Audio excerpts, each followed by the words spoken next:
Okay રોલ. Forex ટ્રેડિંગમાં invest કરવાથી વધારો નફો મળશે એમ જણાવી ફરિયાદીથી 56,92,000 રૂપિયાની છેતરપિંડી કરનાર જે આરોપી છે એમની ધરપકડ સાયબર સેલ દ્વારા વડોદરા ખાતેથી કરવામાં આવ્યું છે. એમાં ખરેખર જે ફરિયાદી છે એમનો એક ઓળખીતા વ્યક્તિ હતું વડોદરાવાળું. તો એમની મારફતે એમને ખબર પડી કે આમાં અગર આપણે ઇન્વેસ્ટ કરીએ તો વધારે રિટર્ન મળશે, 6% દર મહિનાનું રિટર્ન એમને મળશે. તો એમ જણાવી એવી લાલચ આપી પછી એમની મુલાકાત જે આપણે અટક કરેલ આરોપી છે ગોસ્વામી, સોમપુરી ગોસ્વામી, એમની સાથે એમની ઓળખ થઈ અને પછી સોમપુરી ગોસ્વામીએ એમની 56,92,000 રૂપિયા 3 બેંક એકાઉન્ટમાં લઈને અને પછી એમને કંઈક વિડ્રો કરવા દીધું નથી અને એવી રીતે એમની સાથે છેતરપિંડી કરવામાં આવ્યું છે. હવે તપાસ દરમિયાન એ બહાર આવ્યું છે કે જે 3 એકાઉન્ટ છે એ 3 એકાઉન્ટમાં 50 જેટલા એનસીસીઆરબી કમ્પ્લેન્ટ અને 10,02,00,000 રૂપિયાની ટોટલ ફ્રોડ અમાઉન્ટની હકીકત સામે આવ્યું છે.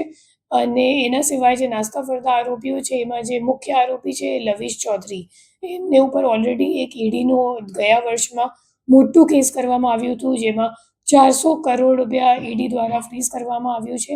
એમાં આપણી જે ફરિયાદી છે એમના પણ અકાઉન્ટ એમાં સંડોવાયેલ છે અને આપણી સુરત સાયબર સેલ દ્વારા ઈડી સાથે સંકલનમાં રહીને જે વિક્ટિમ છે એમને એમનો રૂપિયો પરત મળી જાય એવી આપણી પ્રયત્નો ચાલુ છે. કેવી રીતે વિશ્વાસમાં લેતો હતો આ ઇન્વેસ્ટમેન્ટ કરવા માટે?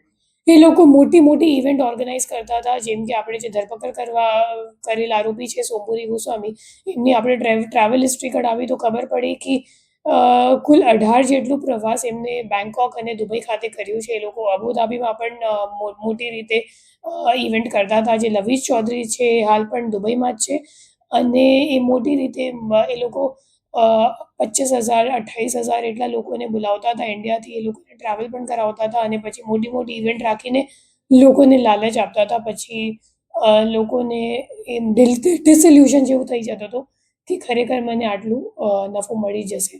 પછી હવે ગયા મહિનામાં જ્યારે હિમાચલ પ્રદેશમાં ઘણા બધા એફઆઈઆર નોંધવામાં આવ્યું ત્યારે ખબર પડી કે એ લોકો ખરેખર લોકો સાથે ફ્રોડ કરે છે અને પછી એની તપાસ ઈડીને સોંપવામાં આવી હતી. કેટલા લોકો અત્યાર સુધી આ ફ્રોડમાં આવ્યા છે?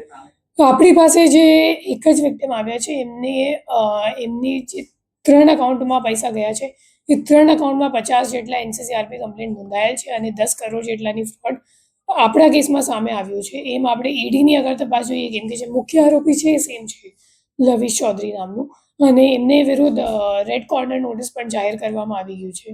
આનો મુખ્ય રોલ શું હતો અને કેટલા ટાઈમથી કરતો? તો આજે આપણો સોમપુરી ગોસ્વામી છે એ છેલ્લા 2023થી આ કામ કરે છે અને 2023થી એમની ટ્રાવેલ હિસ્ટ્રી પણ જોવા મળે છે કે ખરેખર ફ્રિકવન્ટલી દુબઈ ટ્રાવેલ કરતો હતો, પછી બેંકોક પણ પ્રવાસ કરતો હતો, વિદેશ પ્રવાસ. અને અગાઉ એ રેસ્ટોરન્ટ ચલાવતો હતો. પછી કોવિડ દરમિયાન એમનું કંઈક બિઝનેસ ઠપ થઈ ગયું. પછી એક દીપક ગોસ્વામી કરીને નાસ્તો ફરતો આરોપી છે રાજસ્થાનનો રહેવાવાળો, તો એમની મારફતે એમનું લવીશ ચૌધરી સાથે સંકલન થયું અને હાલ એ લવીશ સાથે ડાયરેક્ટ કનેક્ટેડ છે. અને હવે આપણી તપાસ આ દિશામાં ચાલુ છે કે જે નાસ્તા ફરતા આરોપીઓ છે એમને પકડવાનું છે અને જે આપણી ફરિયાદી છે એમને ઈડી સાથે સંકલન કરીને એમને રિફંડ કરાવવાનું છે.